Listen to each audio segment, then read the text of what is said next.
সংগ্রামী বন্ধুগণ, এ পর্যায়ে বক্তব্য রাখবেন বাংলাদেশ ট্রেড ইউনিয়ন সংঘের সংগ্রামী সহসভাপতি শ্রমিক নেতা জনাব মোহাম্মদ খলিলুর রহমান। আজকে সবার সংগ্রামী সভাপতি, উপস্থিত নেতৃবৃন্দ, আজকে আমরা স্মারকলিপি অনুষ্ঠানে আমাদের নেতৃবৃন্দ বক্তৃতা দিয়েছেন, আমাদের লক্ষ্য উদ্দেশ্য সম্পর্কে আপনাদের অবহিত করেছেন। সংগ্রামী সাথীরা, আসলে বাংলাদেশটা হচ্ছে আমাদের, আমরা বলেই যাই, কিন্তু আমাদের কোনো সরকার বা কর্তৃপক্ষ মালিকরা কোনো রকম পদক্ষেপ গ্রহণ করে না, বরঞ্চ উল্টা পদক্ষেপ করে। রাষ্ট্রযন্ত্র আছে, সেই যন্ত্র হচ্ছে একটা শ্রেণী কর্তৃক আরেকটা শ্রেণী দমনের যন্ত্র। সেই দমনের যন্ত্র কি করে? সেই যন্ত্র যেটা অধিকার নাই, মনে করে যেটা আইন নাই, সেটা তারা কার্যকর করতে যায়। সংগঠন যেন শ্রমিকরা সংগঠন না করতে পারে, এটা প্রথম কাজ তাদের। এই জন্য একটা শ্রম দপ্তর আছে, এই শ্রম দপ্তর হচ্ছে রাষ্ট্র।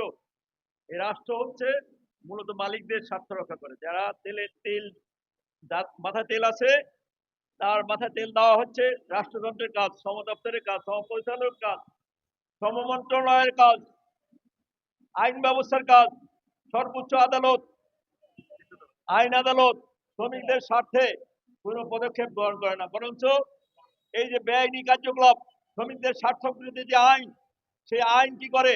আইন বিভিন্ন রকম দ্বন্দ্ব সংঘাতকে ব্যবহার করে কোর্ট আছে, লেবার কোর্ট আছে, অ্যাপিলেট কোর্ট আছে, হাইকোর্ট আছে, সুপ্রিম কোর্ট আছে, কিন্তু এখানে যে শ্রমিকদের গণতান্ত্রিক অধিকার, সংগঠন করার অধিকার, ফ্রিডম অফ, মূলত সংগঠন করার অধিকার, সেই অধিকার থেকে আমরা বঞ্চিত হচ্ছি শ্রমিকরা।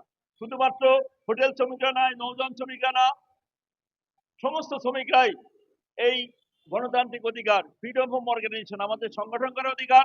আমি সংগঠন করতে পারবো, নেতা নির্বাচন করতে পারবো, পছন্দ সংগঠনে যোগ দিতে পারবো, এবং আমার আইন কানুন তৈরি করতে পারবো, কনস্টিটিউশন, সংবিধান তৈরি করতে পারবো। সেটা যেন না করতে পারি, শ্রম দপ্তর রয়ে গেছে। সংগ্রামী সাথীরা, আইনের ফাঁক ফোক এমন ভাবে করে রাখছে যেন দ্বিধাদ্বন্দ্ব হইলেই ভাগ করা যায় এবং শাসন করা যায়। যে ব্রিটিশ আইন, সেই আইন আমাদের দেশে চলছে। পাকিস্তান গেছে, ব্রিটিশ গেছে, পাকিস্তান গেছে, বাংলাদেশের এই পর্যন্ত যত শাসক ছিল, স্বৈর শাসক ছিল। শেখ হাসিনা স্বৈর শাসক না, শুধু স্বৈর এরশাদও স্বৈর শাসক, খালেদা জিয়া স্বৈর শাসক, জিয়াউর রহমান স্বৈর শাসক, শেখ মুজিবুর স্বৈর শাসক। বাংলাদেশে যত শাসক আসছে, সব শাসক হলো স্বৈর শাসক। কার মাথায় তেল দিয়েছে? সাম্রাজ্যবাদের মাথায় তেল দিয়েছে, রাশিয়ার মাথায়, ভারতের মাথায়, বা নয়াপন্থী ভারতের মাথায় তেল দিয়েছে, আমেরিকার মাথায়, রাশিয়ার মাথায় এবং চীনের মাথায় তেল দিয়েছে। আমাদের দেশের মাথায় কেউ তেল দেয় নাই। সংগ্রামী সাথীরা, আমাদের দেশের দালাল আছে যারা, ওইসব দেশের দালাল যারা আছে, তারা দালাল বুর্জোয়া, জোরদার মহাজন, বড় বড় আমলা আছে, তাদের মাথায় রাষ্ট্রযন্ত্র তেল দিয়েছে এবং তারা হাজার হাজার কোটি টাকা বিদেশে পাচার করছে। একটা ওসি যদি শত শত কোটি টাকা বিদেশে পাচার করতে পারে, তাহলে বুঝেন কত আইজি আছে, ডিআইজি আছে, মেজর জেনারেল আছে, যারা দুর্নীতি, একটা ক্রিমিনাল অংশ আছে, মন্ত্রীদের মধ্যে একটা ক্রিমিনাল অংশ থাকে, এমপিদের মধ্যে একটা ক্রিমিনাল অংশ থাকে, রাষ্ট্রযন্ত্রের সচিবদের মধ্যে একটা ক্রিমিনাল অংশ থাকে।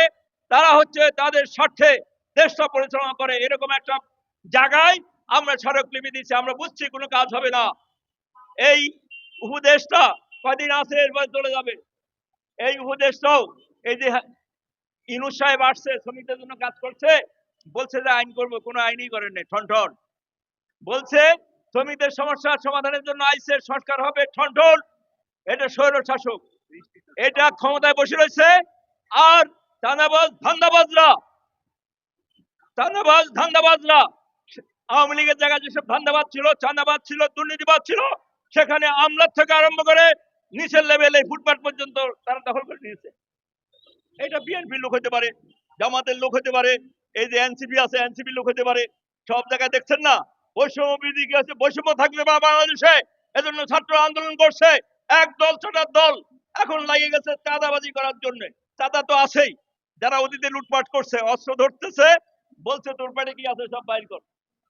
দেখছে যে মেয়ে লোক নাই, স্বামী আছে, স্বামীরা কাছে তোর পেটে অস্ত্র ধরতেছে, বলছে টাকা দে, 1 কোটি দে, 50 লাখ দে, 20 লাখ দে, 5 কোটি দে।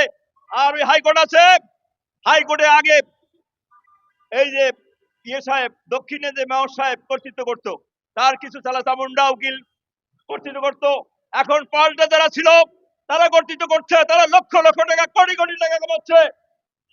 সারা দেশের ৬৬ জেলায় সেখানে মামলা হচ্ছে, মামলা বাণিজ্য হচ্ছে। যাদের হাতে টাকা আছে তাদেরকে মামলায় ঢুকা দিচ্ছে, তারা অপরাধ না হলেও তাদের মামলায় ঢুকা দিচ্ছে।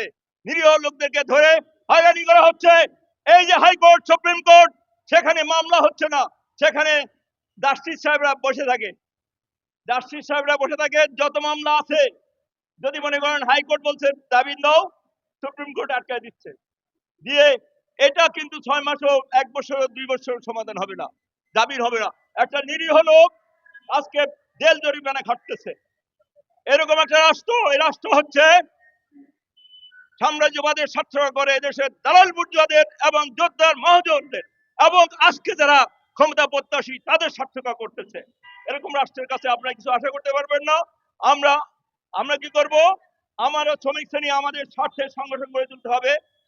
এই রাষ্ট্র সম্পর্কে সচেতন করতে হবে, সমাজ সম্পর্কে সচেতন হতে হবে এবং আমাদের গেরো আন্দোলনের মধ্য দিয়ে আমাদের দাবি আদায় করতে হবে।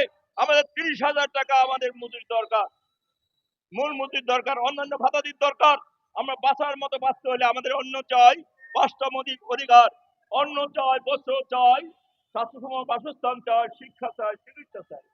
এই যে ৫টা দাবি, এই দাবি আদায় না হওয়া পর্যন্ত এদেশের শ্রমিক লড়তে হবে, কৃষক লড়তে হবে। যে উৎপাদন করে কারখানা নাই, যে উৎপাদন করে না, চাটাবি করে, ধান্দাবাজি করে, সন্ত্রাসী করে, তারা লাভবান হয়। এরকম একটা সমাজে আপনারা বাস করছেন। আশা করি আপনার এর বিরুদ্ধে লড়াই হবে এবং আপনারা জিতবেন। লড়াই করতে হবে, অভ্যুত্থান করতে হবে, সংগ্রাম করতে হবে, সংগ্রামের মধ্য দিয়ে বিজয় লাভ করতে হবে। আজ যা আছে সব ভৌতবাদ। সংগ্রাম ছাড়া যত বলছেন আলাপ আলোচনা, এই যে দেখছেন না, সংস্কার আলোচনা, নির্বাচন আলোচনা, ভোট আলোচনা, কয়দিন প্রধানমন্ত্রী থাকবে, এইসব নিয়ে আলোচনা, এইসব হচ্ছে মানুষের দৃষ্টিকে অন্যদিকে সরানোর জন্য একটা আলোচনা। এই আলোচনায় শ্রমিক কৃষক মেহনতি মানুষের স্বার্থের সাথে সম্পর্কিত নয়। এ দিয়া শ্রমিক কৃষকের কোনো লাভ নাই, আমাদেরও লাভ নাই, এদেশের হোটেল শ্রমিকদের নাই, নৌযান শ্রমিকদের নাই, পরিবহন শ্রমিকদের নাই। সবাইকে ধন্যবাদ জানিয়ে আমি আমার বক্তব্য শেষ করছি। দুনিয়ার মজুর মেহনতি মানুষের বিজয় অনিবার্য।